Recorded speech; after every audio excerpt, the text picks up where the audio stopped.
want to hear from you. If you need prayer, man, call us during the week, and we'd love to bless you and honor you. Our friends and elders in our church, Brian and Chris, are going to come, and they're going to be sharing the word with us this morning. So we're just welcoming them to come forward and share the word. So let's enjoy what they've got to say.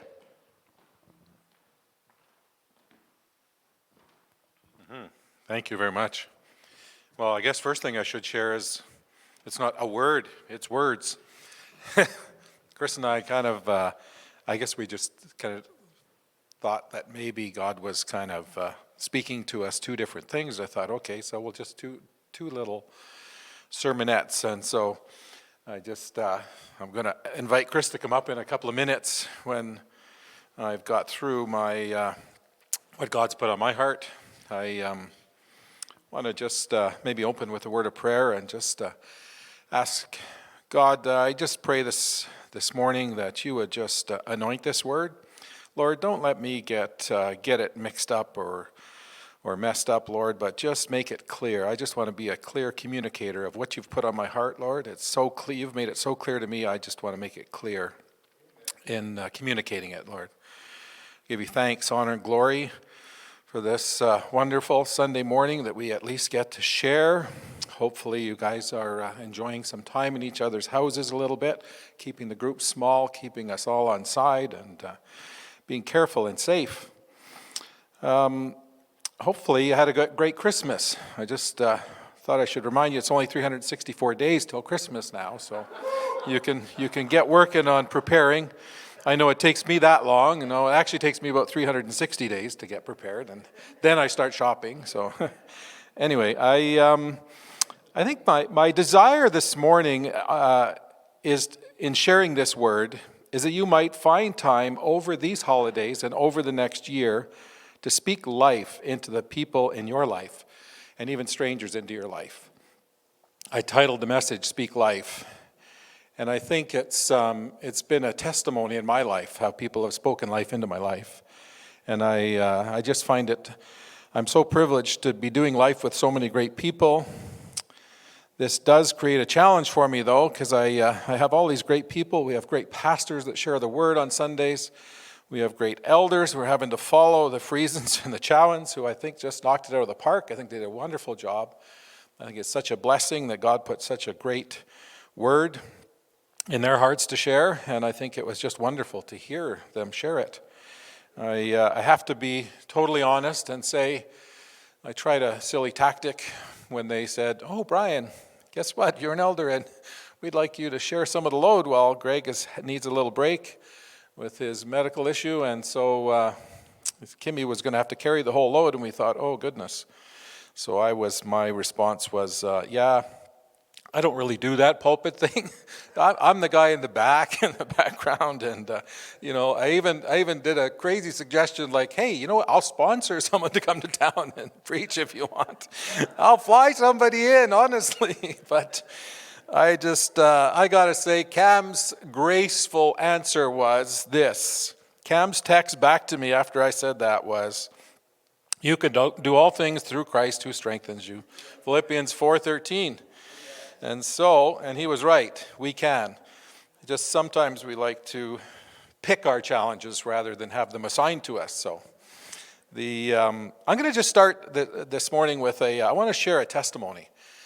Most of my life has been, my Christian walk for 38 or 39 years now, has been a testimony of how great God is in my life, how he's blessed us as a family, he's blessed our businesses. I'm going to share just this last Tuesday. I'm driving to work, and Tuesday was a pretty snowy day.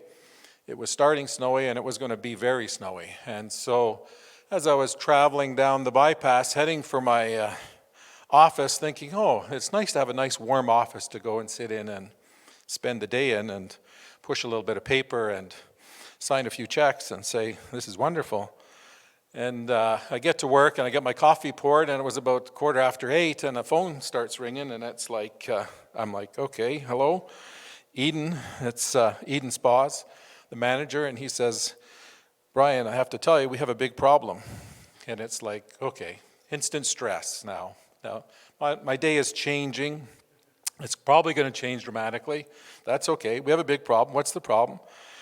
I just want to say, you know what, instant stress is an instant time for God to step in, and he does. And he stepped in Tuesday like he does regularly, but I realize that this how he steps into my life is really something, and I think you need to hear about how great it is when he does step in.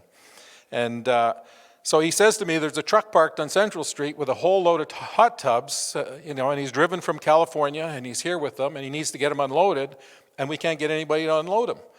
And I'm like, well, how do we end up in this position? It seems crazy.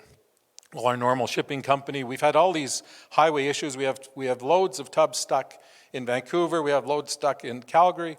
We have loads that haven't left California because we can't deal with them. They can't deal with them in the warehouses in Vancouver because they were all full because the highway was such a problem. So anyway, this poor, wonderful Indian fella that was in his truck is like, well, I got to get this load off. I got to get back home. It's snowing like crazy. And so anyway, it started like that, and it was... But, God knew this was going to happen Tuesday morning. He had this all orchestrated because he had me for months looking for warehouse space. He had, in my life, figured out this is the warehouse that you're going to buy. We had arranged the deal. It was closing, believe it or not, Tuesday morning. And so it's like, well, it actually should have been closing Tuesday afternoon. It ended up closing Tuesday morning because I had to pick up the phone. I got keys to the warehouse. By chance, we were buying the forklift, which was in the warehouse at the same time. And so we got the forklift, we got the truck down to First Avenue.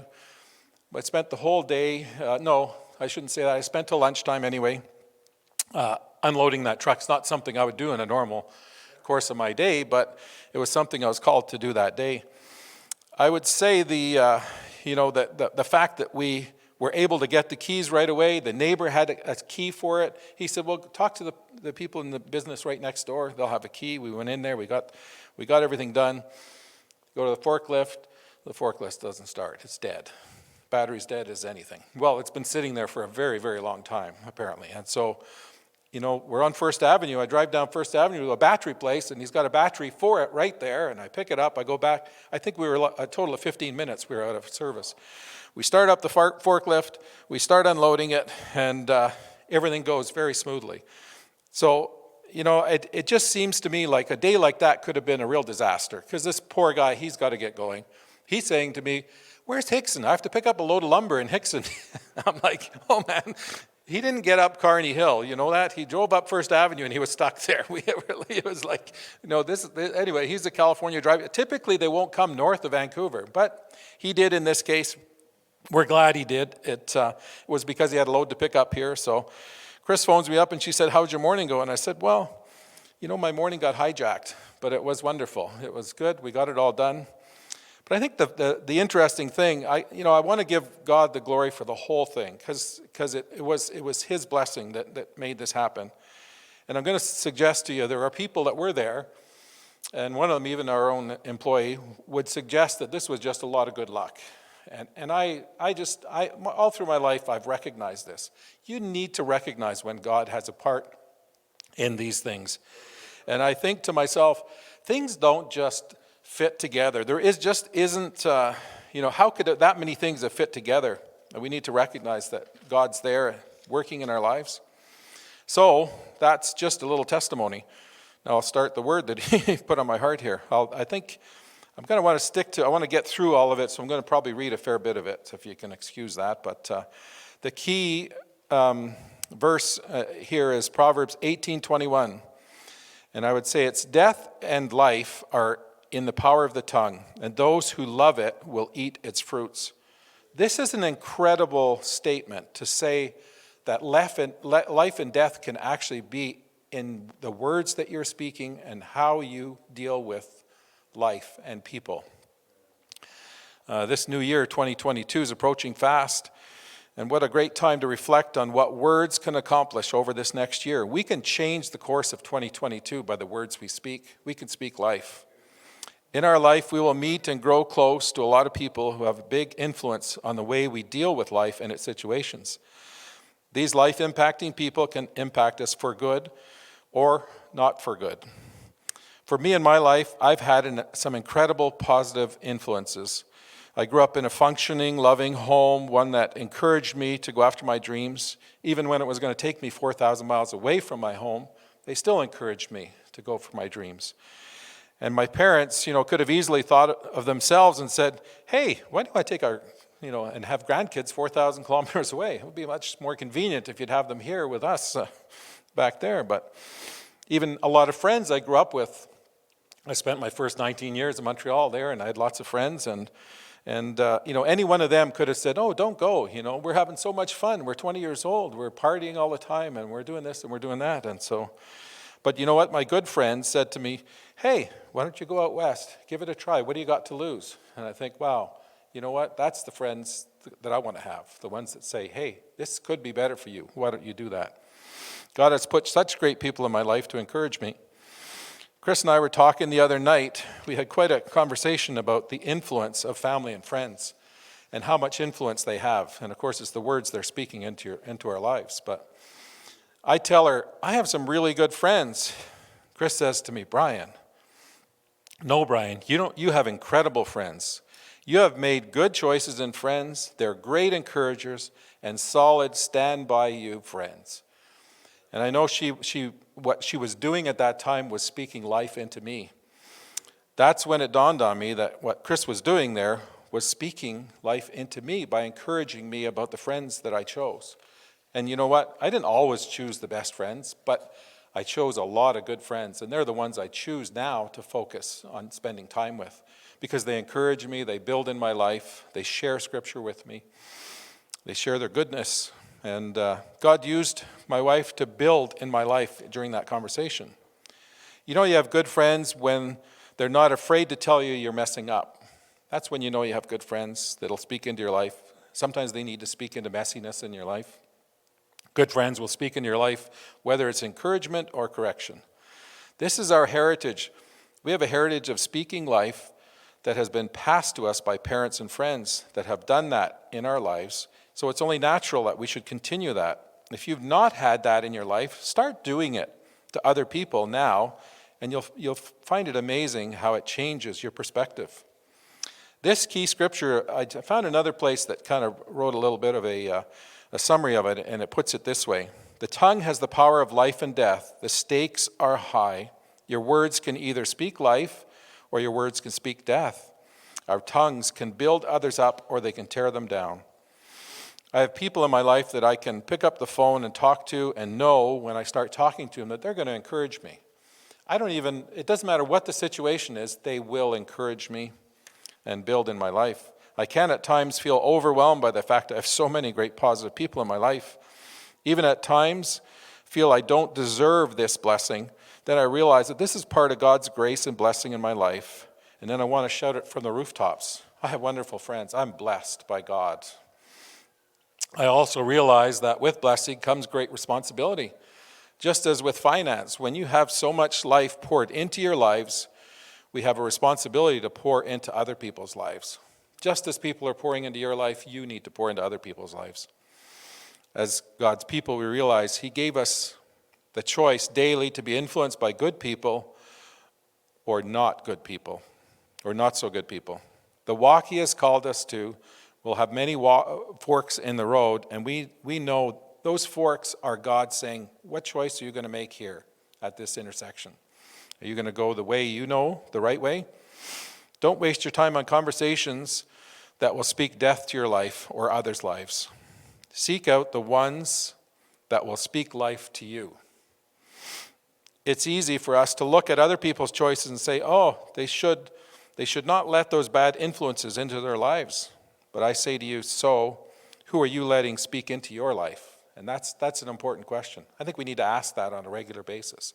Who's speaking into my life? How much time am I spending with this person or this person?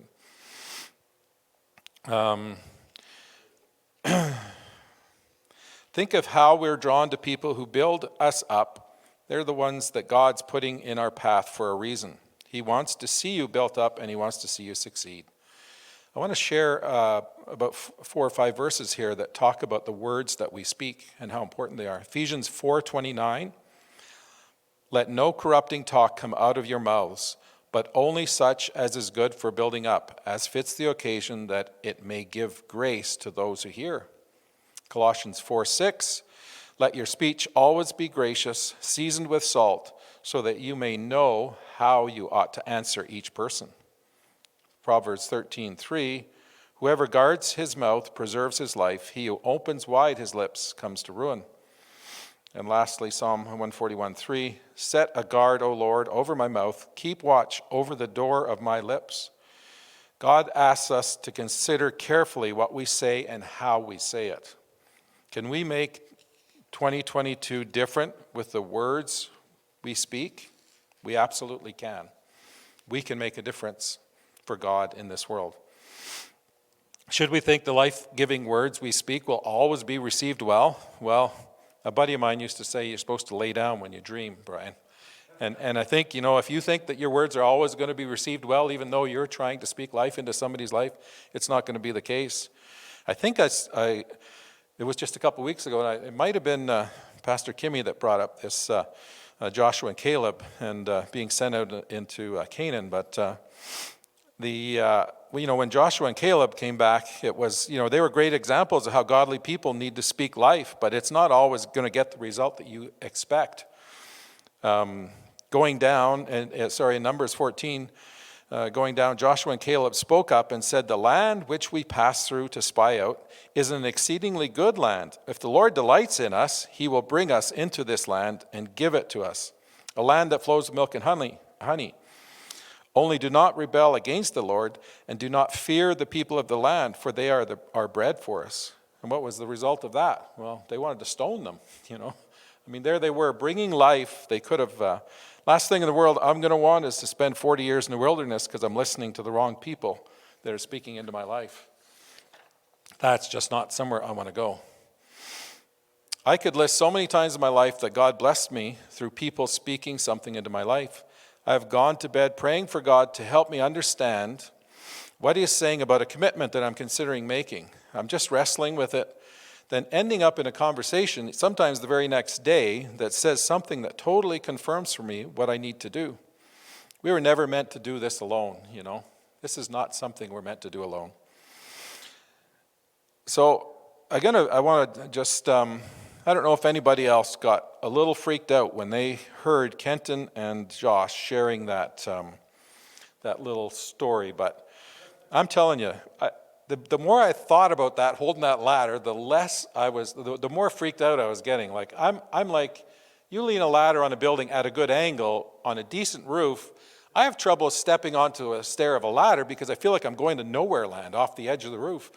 And your heart jumps and and I'm thinking, a ladder straight up, this is crazy. Anyway, it got to me a little bit, but I really appreciated what he was saying by it. And I said, so I just put down here, so as Kenton was sharing about depending on someone holding the ladder, I listened to how he described it, the relationship he and Josh had. And I recognized it from relationships I have. I recognize that it's a God thing and that those relationships are built in our lives to bless us and build us up and carry us through those tough times. That's what those relationships are about. They are very important. We need to have good friends. We need to speak into their lives, and we need to have them speak into our lives. So in closing this message, I would like to acknowledge the person that's spoken the most life into my life, and that would be Chris, my wife, my life partner. When I first came to the Lord, she was patient with me, and her love for the Lord spoke loudly to me with words and without words. Soon after I gave my heart to the Lord, she bought me a plaque for a wall, the office at my wall. It took me a couple of years. I wasn't very brave when I came to the Lord. I had to put this plaque up, and I kept looking at it. I think it was sitting on a shelf for a while, and I was like, I got to put this plaque up. And finally, I put the plaque up, and it was great when I finally became brave enough. And it was Proverbs 3, 5, and 6. I'm going to read through it in a minute, but I just want to say, I've looked at that plaque thousands of times, and it continues to minister to my life. As I grew older in the Lord, I would reflect on Proverbs 3, 7, 8, 9, and 10, the rest of that proverb. I'm so grateful for the word that we can hide in our hearts. And I know that Paul Jakeway might be getting upset when he's listening to this because he quoted that last week, and I just want to tell him I've owned that proverb for 40 plus years. But hey, I don't mind sharing it with you, Paul. But I just feel to read it. Proverbs 3, trust in the Lord with all your heart and lean not on your own understanding. In all your ways acknowledge him, and he shall direct your paths. Them two lines were in my office for at least 35 years on the wall. They're still there now.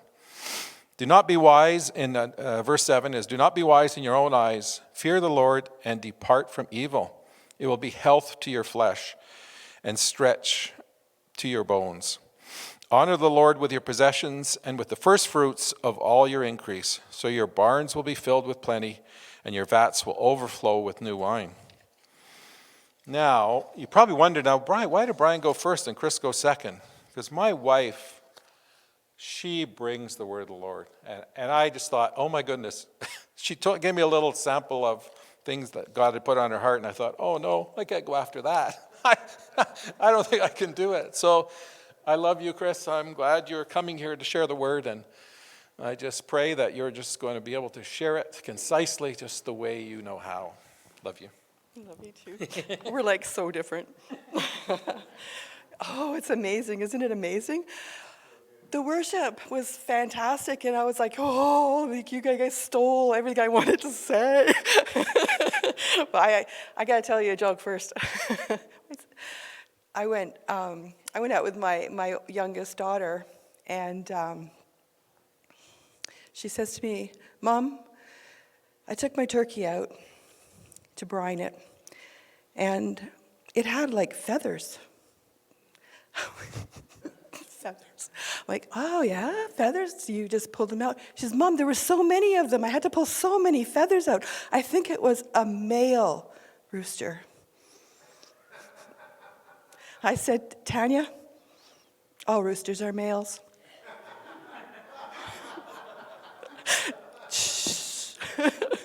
Well, my dad told me something when I was younger, and he told me that, cows in the field, when it's going to rain, they lay down. I've believed that for so long. I'm so mad at him, and this is like payback. So, crazy. I'm going to get serious now. We had a family friend pass away on Saturday, and she actually came to this church. This is actually where we met her, and because she passed away, I started thinking about her, and I started remembering the last time that I spoke with her and what we were doing and what she said to me and the whole thing. And then I started going into the history that we had together and all the times that she had spoken to me, and I realized that I'm really going to miss the wisdom that she had for me. And I thought, so often we just don't realize that people will never be there. Will not always be there to be our friend and not always be there to encourage us. And it's kind of a sad thing, but it's a fact of life. It happens, and we just gotta go on. And maybe it kind of encouraged me to have something to share that was impactful. And so normally I'm like, don't listen to anything I say, just don't, it's uncomfortable for me, and I'm like, oh, did I say that? No. But you know what? Crazy as it is, this time I actually do want you to remember what I say. And not only do I want you to remember what I say, I also want you to do it. Could you try and do it? And if I just talk to you, you're gonna hear what I say, and that's okay. It's just here. But we're supposed to be doers of the word, so it would be way better if you just did it too.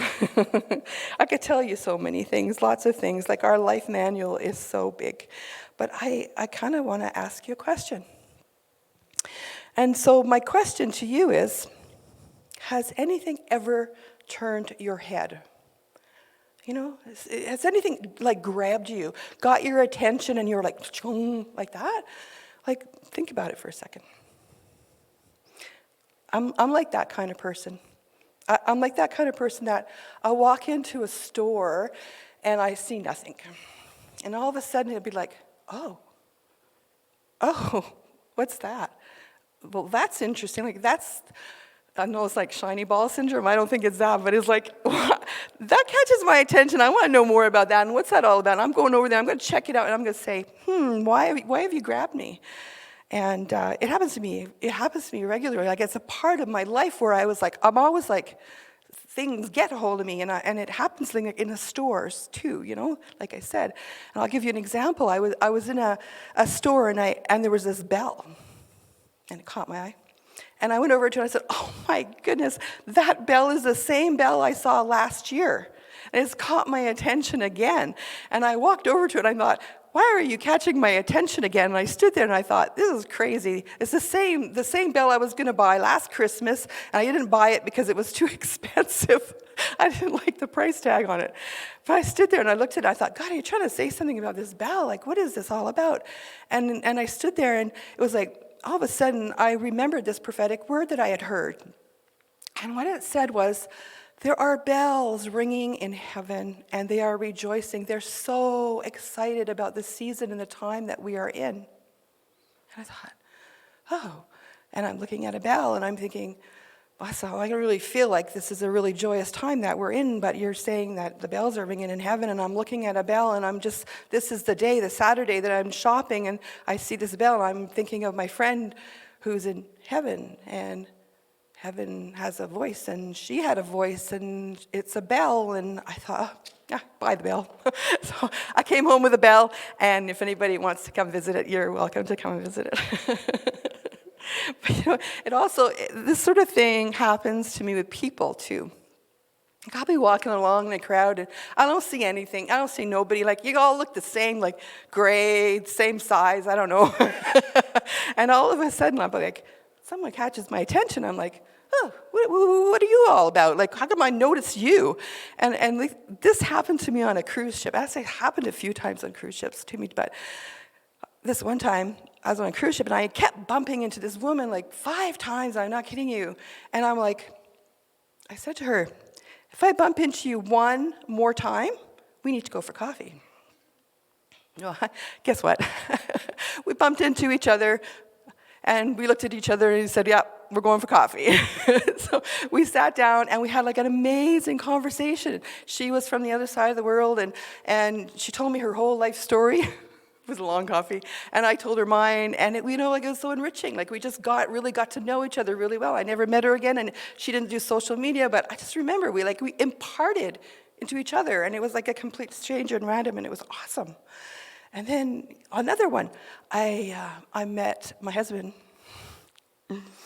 and I looked into his big blue eyes, and I was like, oh, you get my attention. Woo. I like those eyes, and I like what I see, and I want it. He didn't have a chance. But you can choose to not notice those moments. It's totally up to you. If you don't want to notice it, don't notice it. But I'm telling you, it enriches your life if you just slow down and notice these things. So I wanted to just put that on hold for a minute. I wanted to give you a little background on me personally. Is that okay if I do that? I grew up in a family that didn't know the Lord. Montreal, because where Brian and I met, we grew up there. Maybe we grew up, I don't know, so I'm still working on it. We were like, our family was not like Christian. We didn't do any of that stuff. We didn't know anything. We had no influence whatsoever. Our whole growing up was we came from generations of people that were involved in the occult. Like we were like the seance people, the cards, all that kind of astral projection, all that kind of stuff. But I look back in those days and I think, you know what? We just didn't know any better, and we were looking for something, and we didn't. And we had to go the long way. We had to go the long way to find the truth, and that's really what we were looking for, was the truth. Brian and I, we we moved out here, and I was like, we were 20, 21 years old, and I got a phone call from my mom, and she says, Chris, I have something to tell you. And she hesitated. And I'm like, pay attention, Chris. She hesitated. And this is a long hesitation. And I'm like, you have something to tell me? I thought, okay, when someone in my family has a terminal illness, or I was adopted, and I'm just finding this out now, or maybe like I have a sibling that I didn't know about, and it's like she's going to tell me that this thing, and she says to me, I met Jesus. And I'm like, oh, you met Jesus. And I'm like, nice. I was like, I don't really know how to take that. That was really weird, to ask. Mom met Jesus. She met Jesus, all right. But I thought to myself, well, that's good, Mom.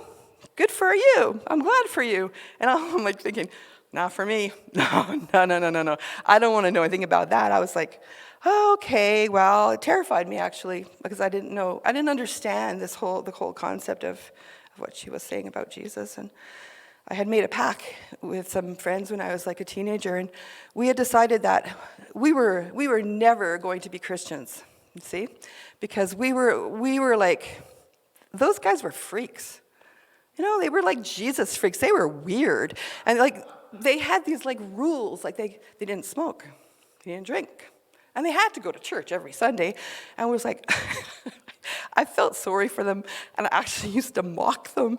And I was like, yes, poor you. Like, I got to use rules. And I got all this freedom. Haha. But, now, like, I'm realizing, I know now that was so not the truth. There was no way that was the truth. But, so my mom, she calls me. And she says, Chris, I'm coming to visit. I'm like, oh, okay. Coming to visit. She always came for a fair amount of time because it was a long trip, cost a lot of money. So she came, and I met her at the airport, and she came out, and I was like, she caught my attention. I was like, oh, Mom, you look different. And she did. Like she had this glow about her. I was like, Mom. And I said, what happened? She says, it's Jesus. She did not. Okay, you know your mom. You know your mom. You know your mom. You've lived with her all your life. You know exactly what she's like. And all of a sudden you see her. She's looking different. She's walking different. She's talking different. And I'm like, Mom, you're like nice. You're so nice. And she's, it's Jesus. And I was like, was it because she wasn't nice before? It's because all of a sudden she had this whole nother layer on her. And I'm like, you're here for another couple of weeks. I'm going to watch you. So I watched her. It didn't change. It just stayed the same. And I thought, oh, how can you have so much joy? How can you be so full of all that stuff? And it would have worn off, but it didn't wear off. And it got my attention. I'm like, I like what she's got. I see something different in her. She was one way, and now she's another way. And I'm like, I like that. I want it. So it was time for her to go, and she's got her bags packed, and we're at the door. And before she leaves, she reaches in her pocket, and she flings down this pamphlet on the table. And she says, Chris, this is the 4 spiritual laws. And if you want to have Jesus in your life, you read that and do it. And I'm like, oh, okay, Mom, we'll do that. Yep. Okay, thanks. So she leaves, and I come home, and that booklet, it was like, oh, shiny ball syndrome. It's like, it glowed, and it was like, oh, that is how I get what my mother had. I was circling around this little pamphlet, and I'm like, oh, I want what she's got. And that's how I do it. And I would open it up, and it would say, for God so loved the world that he gave his only begotten Son, that whoever would believe in him would not perish, but have eternal life. And I closed it. Like, oh, eternal life. I was like, wow, I want that. I want eternal life too. I want to know him. I want to have what she had too. And I was like, oh, but this horrible thing was going on inside of me. I'm like, you made a pact when you were a teenager. You said you would never do this. Don't do it. And I'm like, but I want it. And there's like, yes, no, no, yes, don't do it, yes, do it. No, I'm like, this like drove me crazy. I'm like, I want this. Why am I struggling to just take it and get it and have it? So I did it. I sat down. I'm like, I'm doing this because I want it. And I see the change. She's different, and I want to be different too. So I did it. I sat down, and I read the booklet. And you can do it too. It's easy. You can press the button. You can press the button and say, I want to do it. Me too, me too. It's easy. You can Google it. Google will come up and tell you how to do it too. It's very easy. But what happened this is awesome. After I sat down and I said those things you have to say, I stood up. I was like, I felt different. I was like, whoa. Whoa, the color changed in the room. I was like, oh. And then all of a sudden, Jesus appeared in front of me. I know. Weird, right? Jesus appears to you. Yeah, he did. I can't change the fact that this happened to me. It happened. I can't deny the truth. It happened, and it was like, oh. I've got another question for you. Have you ever loved something so much? Like a pet. Like a cat or a dog or a horse. Maybe like a person, like a chicken. Turkey at Christmas. No, I want to be serious, but I like a person, like a child, a baby, like all, the love that you feel for, like just, or somebody's loved you and you got this love. It's like, well, all that, if you put that in a bucket, it would not even measure up to the amount of love that I saw in Jesus' eyes. What I saw in his eyes was like, it was beyond anything I have ever experienced in my life. It was beyond. The love was overwhelming. It was so incredibly, he saturated it. He saturated. He was love. He is love. He was like beyond. It's beyond words. It's beyond our own mental comprehension of the love that he has for us. It's just incredible. He showed it to me, and I know he loves everybody. I saw it. He has so much love. He has so much love. He has so much love. He has enough love for everybody. He is love. He is the world. I can't even begin to describe it. Jesus did everything to show his love. He died. What more do you want? He literally lay down and died for us to show us that he loved us. And I was like, wow. It's incredible. And to think that you can have that. The guy that created the entire universe loves you. Yeah, amazing. I'll ask you another question. Have you ever tasted of his love? And once you have tasted of his love, have you ever wondered what he wants to say to you? What does he want to say to you? And I sat there, I thought, what does he want to say to me? What would he say to the world? And I sat there for so long, and I thought, oh, Jesus, what would you say? And I dropped into my heart, and I knew exactly what he wanted to say. He wants to say this to you. Love me back. Just love me back. That's all he wants. He just wants you to love him back. He wants you to spend time with him. He wants you to know him like the friend. You can't know someone if you don't spend time with him. Just love him back. He loves you so much. When I realized this, that how much his heart wants us to love him, it made me realize that it dropped me to my knees, to be honest with you. And I said, oh God, I'm just a human. I don't really know how to love. But I ask that you would just show me how to love people, and that you would show me how to love you, because I don't even really know. I don't even really know how, but I know he can do that. there's one other thing that gets my attention, and that's dreams. Dreams get my attention. I have them very much often, and so I did get this dream one time, and it was not a pizza dream. It was a dream that, you're not going to forget. You wake up and you're like, it stays with you for the rest of your life because you know that it was from another source, that you were like, okay, I need to pay attention to this dream because I know that he's talking to me. And so in this dream, I was walking down the road and I heard this noise, like, and it made me stop. It got my attention in my dream. And I looked over, and here was this car. Oh, I guess it's a muscle car, right? That's what the guys would say.